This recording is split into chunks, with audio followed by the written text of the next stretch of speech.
All right, we're live. I'm really excited about today, so I'm pretty passionate about the topic today. We're going to be talking about kind of the one thing that you need to really focus on your business and help you know what the next step is. And it's something that I call the center point, and it encompasses three areas. So we'll be talking about your purpose, like where you came from, your values, the guiding principles that lead and guide you, and then where we're going, so your vision statement. So, um, and bear with me, it's different than like your boring, oh, here's a business plan, you need a vision statement. Trust me, I'm very opinionated on this topic. So, um, bear with me, and we'll get started here. I'll get some people on. I'm really excited about this. I've been working on this for quite a while. I've It's been 4 months of research of just trying to figure out why we've confused you as business owners. So I think I figured it out on why you should realize it's not your fault on being so confused on why you can't figure out business. So I'm really excited to share what I've been working on and kind of get you some insight into that. So, all right.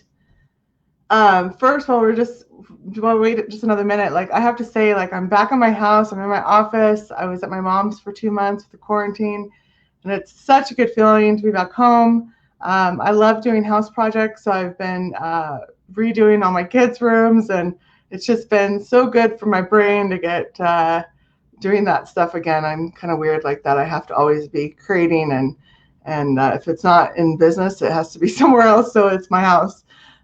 So that has been great. All right, so let's get started. So before I dig into like the meat of what I'm going to talk about, I first want to talk about business plans and how much I hate them. So my background is in accounting and finance. So I've always been entrepreneurial, but I got a degree in accounting, worked for some CPA firms for a couple of years, and really kind of you're kind of indoctrinated with you need a business plan and that's what you need, and things are changing. The world is changing fast. We have to be agile. We have to be willing to move. And you look at some of these companies that aren't making it, and it's like it's because they're not willing to adapt and shift and look at what the industry is wanting and the customers are wanting. And so if you think about business plans, right, you spend a lot of money if you have somebody else do it, and you have these long templates, and you have projections that are completely arbitrary, and you're projecting what's going to happen in 1 year or 5 years, and especially if you're a startup, you have no basis of what it is to be. I'm not saying don't set goals, things like that, but like so much of a business plan is arbitrary. And so we I'm gonna make sure. Yeah, I am live on Facebook, so cool.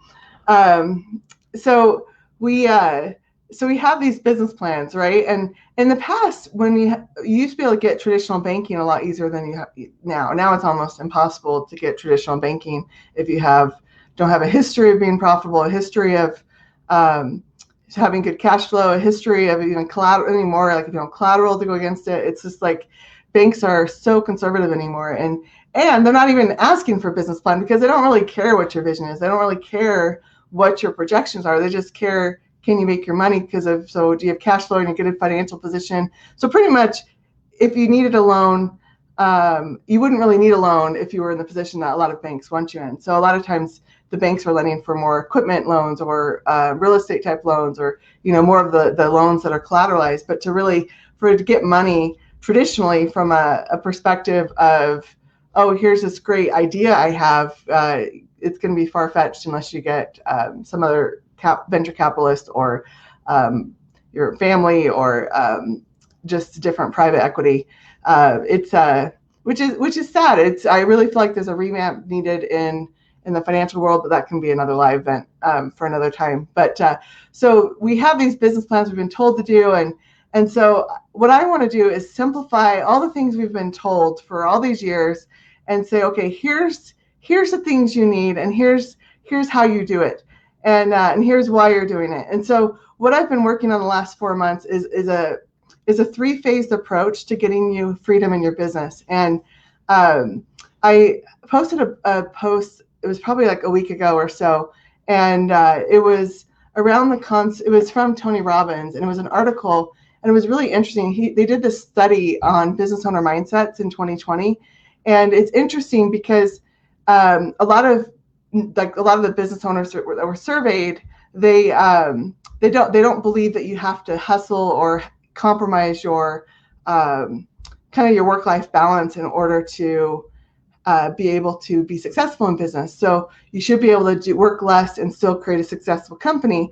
And a lot of the business owners out there are so confident in what they're doing, even though they don't have that work-life balance yet. So it was kind of conflicting things. On one hand, they said, no, we don't have to hustle as hard to be successful. And then on the other hand, they're like, when they were surveyed on if they had a work-life balance, it was like, no, we don't. And so really what they were lacking is they believed they could, they knew there was a way, but they didn't know how or the tools to do that. And I'm like, oh, I know how to do that. Like, so all these people are wondering, like, how do I do this? And I feel like I've cracked the code on how to actually give them what they need. And so we're working so hard with the marketing team on getting this program out to you guys. And the first phase is around just understanding who you are, like where you came from, what your values are, and what guides you, and throw out all the other business plan stuff, and even down to like your mission statement. So I went on this 4-month just researching about, like, reading Simon Sinek's book, Start With Why, his Infinite Game book, researching what people talked about related to vision statements and mission statements and purpose statements. And I could keep going on all the different vernacular that people use for all these things. And I started to get more and more confused the more I researched. And it's because everybody defined it differently. Everybody, there was just no standard or basis to what it should be. And even mission statements, when you think about it, it's like really just a glorified goal that doesn't have an end date. So it's not so a vision statement is infinite in nature. It's something you'll never be able to accomplish, but it leads and guides the employees where they want to go. So I'm throwing out mission statements. Just don't even worry about a mission statement. Just focus on your purpose, your values, and your vision. And I'll explain like what ours are at the center. And so that kind of gives you an idea of what to do. But so the first thing that I'm creating is phase 1 is a guide. We're calling it the center point. So your center point is understanding what your purpose, your vision, and your values are. And that should be done in about the next week. So if you want access to it, comment or direct message me and I'll let you know when it's out there. But really the goal of that is to keep you focused on really who you are and be able to be agile, and it's more externally focused. So a lot of times people will create mission statements that I want to be the best company. It's more internal ego focused, and that doesn't get you being agile and moving and really looking at the customer first and how to better serve them. And so I think we need to get out of that internal focus of that and really focus on how to better serve and making sure all your team is on board to do that same thing. And so really, let me just kind of walk through kind of your purpose, your values, and your vision lightly on what I think those are and why they're important. So purpose to me is really your origin story, like why you started and what got you going. So for me, my origin story is I was working at a couple CPA firms, and I met with a ton of business owners, and I was like, they are not happy. They don't have the spark in them. They're not excited about what they do. I was like, there's got to be a better way to serve them and to help them and to keep that spark. And I realized one of the main reasons why they're not happy is because they're not being true to who they are, their purpose, becoming the best version of themselves, and keeping that alive. They've probably gotten doing things in their business that they really shouldn't be doing. And so I started to find ways and tools and resources to really help take that off business owners' plates and really streamline that and keep people in their genius area. And so what I've done is so my purpose statement and kind of a sentence is to be true to my life purpose and inspire others to be true to theirs by becoming the best version of themselves. Like really, that's how we all are unique. We all come to the table with something great. And so if we can all channel and figure out what that is and be in tune with ourselves and say, you know what, I'm going to safeguard that and know and be true to that throughout my whole life, like then you know that you have to delegate or outsource or eliminate some of those things that are not being true to who you are and the things that are important to you. So that's why it's important to know kind of where you came from. And so you can always go back to the origin story and remember and reflect on, oh, this is why I started this. This is why I'm doing this. And and allows you to keep that spark alive with what you're doing. And then the second thing is values. I'm such a big believer, like you need that moral compass to guide you, your employees, on what this really is the foundation of your culture, and what bonds everybody together, and what things you stand for, and they need to be actionable. So don't list honesty, integrity, like those make me they're great, don't get me wrong, but they don't inspire for you to take action and to intrinsically have it be a part of you. So it needs to be actionable. And so and they're really the guiding principles that lead and guide you through your organization and your company. And so our core values at the center are do the right thing. And I love that one because it's ambiguous, and it forces people to look internally and be like, what is the right thing? And I'm not going to spell out everything that's right for you, because we're all given a conscience and an understanding of what's right and wrong. And so like I want that vague, because I want people to be able to think for themselves and become a good person through their own inner channels, and not because I micromanage them and I force them to be that. It doesn't work that way. So do the right thing. The second one is embrace the uncomfortable. And this is such a huge one in any business and in the world. Like the only way to change and to grow and adapt is to be willing to do those uncomfortable things, to put yourself out of your comfort zone and shift directions, pivot in your business. And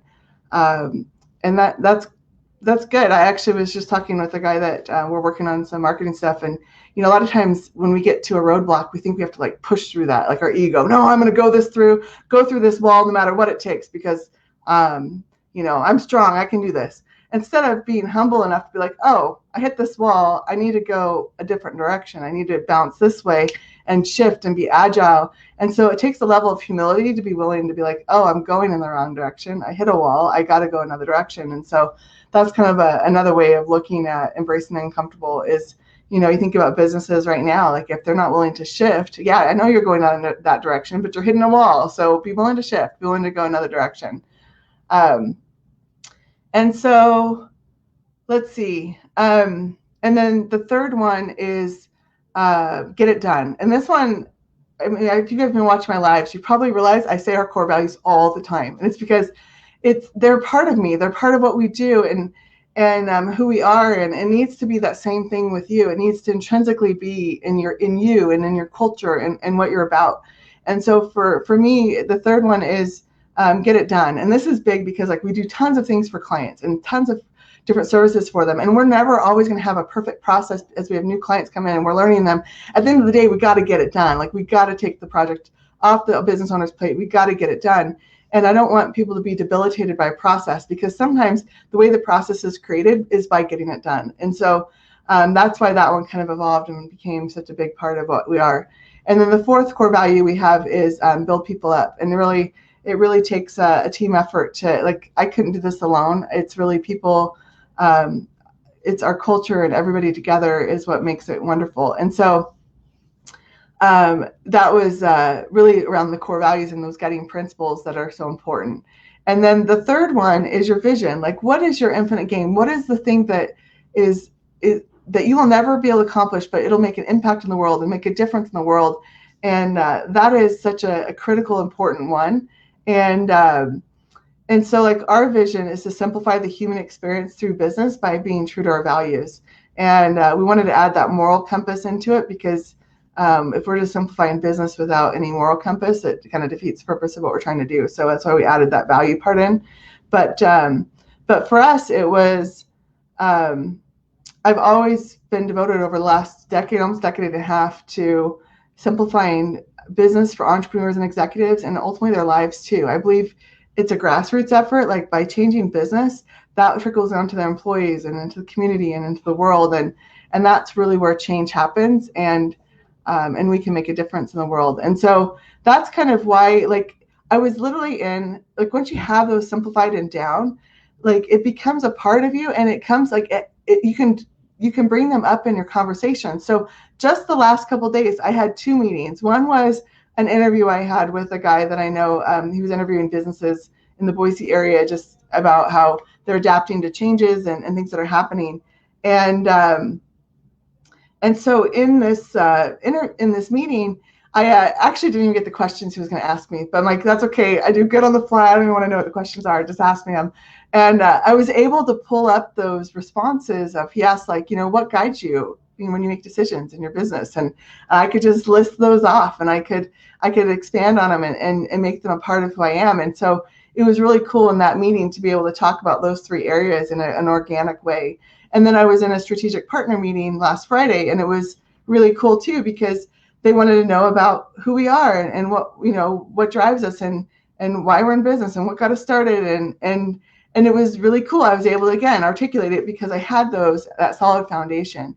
And so that's one area where it's really great to be able to have that simplified messaging. And then another area is when you make decisions. So when you have these lined out, you no longer are just concerned about, this is going to make me this money, this is going to be benefit the short-term game. Like, no, you're looking at the big picture. When you make decisions, it's also incorporates the long-term game as well as the short-term game, because you know where you came from, where you're headed, and what guides you around that. So if the decisions you make don't align with those, then you probably don't want to make those decisions. So you can, based on those three things, you can say, okay, what is the one thing that will move the needle the most in my business? What will make the biggest change?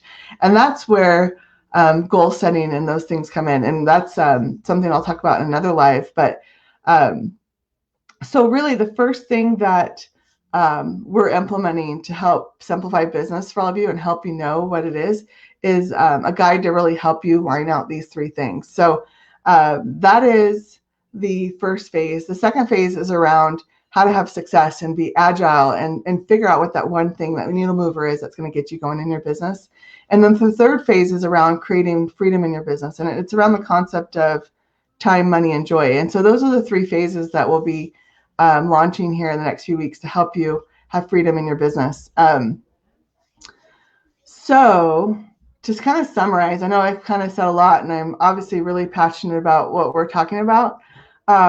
But just throw out all of the things that you've been taught, because things are changing. You have to be agile. You have to be willing to move fast. You have to be willing to innovate and adapt. And the old school, the traditional ways, like, yeah, principles still apply, but the ways and how you run your business need to change. And I'm excited to share with you what I just feel like I have this clarity now of what it takes to really give business owners what they need during this time.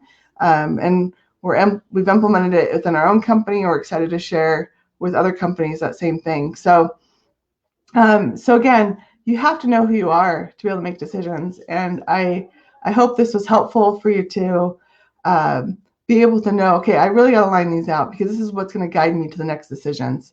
And so if you're interested when this guide comes out to help you figure out your own, you can comment in these videos. We're checking the comments. If you're watching the replay, you can also just reach out to me in Messenger and wherever. I'd love to chat with you on any questions you have, and pick it apart too. If you have, like, why I really believe we should have a mission statement, and this is why. Like, I want to hear it. Like, don't be afraid to challenge me, because I always want to put what I believe I have clarity on to the test. So I always liked a little bit of a challenge in that area. So I'm not perfect, and I don't have everything, but I love it when I can start to see clarity and patterns in business. And the more businesses we work with, the more we can see those patterns that business owners are needing. So I hope everybody is doing well. It was, I really love this Good News Network stuff that's going around, and you really can find joy and good no matter what times we're in, and look at the trials that we have as a way to pivot or to shift in our life. If you've always wanted to start a business and you're like, oh, this might be my time, because maybe you're unemployed, or it's really the time to self-reflect and to think of what you should be doing in your life. So hang in there, keep going, push through it, and be willing to shift and adapt to your purpose and what you're supposed to do in life. So hopefully that was helpful. I'm going to keep expanding on this topic and these areas and giving you guys the tools and the resources to do it, because it sounds like people are confident. They want that work-life balance based on that article I talked about earlier in this video. you need to know the way, and I'm here to help you get there. So with that said, I hope everybody's having a great Tuesday, and we'll see you on Thursday. Thanks, everyone. Bye.